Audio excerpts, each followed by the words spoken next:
এবার কি করবে? তোমার গরুটাও কোরবানি দেবে? নিতু, আর ইউ রাক্ষস? যদি হাত দেন তাহলে আপনার এমন অনেক জায়গা আছে যেখানে আমি হাত দিলে আপনার হাগামোতা সব বন্ধ হয়ে যাবে। নিতু, নিতু ডার্লিং, কোথায় তুমি? তোমার জন্য ছাগল কোরবানি দিয়েছি। কোরবানি দিয়েছো? ছাগল কোরবানি দিয়েছো? আচ্ছা, তোমার কি মনে হলো যে তুমি 2-3টা ছাগল কোরবানি দেবে আর আমি পড়ে যাব?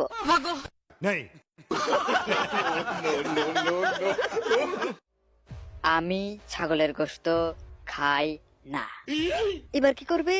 তোমার গরুটাও কোরবানি দেবে? সেটা করলে তো আমার স্বপ্নটাই পূরণ হবে। তুই আয়, তোর পুজো দেবো শালা কানে। আরে আমি তো গোস্ত পাগল, তুমি যত কোরবানি দেবে আমি ততই গোস্ত খাবো।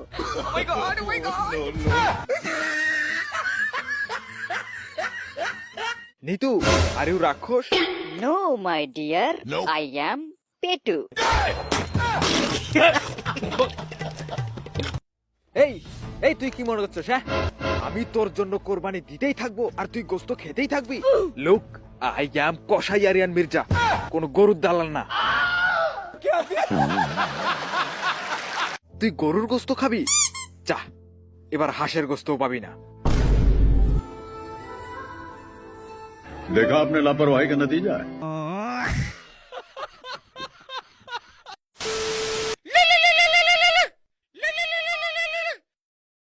আপনার ছেলে যে কোরবানি দিয়েছে তার থেকে আমি এক বিন্দুও গোস্ত পাইনি।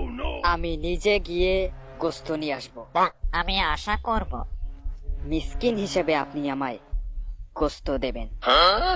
আর যদি সেটা না করে সব গোস্ত আপনি একাই মেরে দেওয়ার চেষ্টা করেন তাহলে আমি আপনারটাও ছাড়বো না। কথাটা মনে রাখবেন। আরিয়া মির্জা আমার ছেলে, আমার টুনটুনি, আই মিন পৃথিবী। পৃথিবীর সমস্ত গোস্তে হাত দিলেও ওর গোস্তে হাত দেওয়া যাবে না, কারণ ও কোরবানি দিয়েছে কেবলমাত্র গোস্তই খাওয়ার জন্য।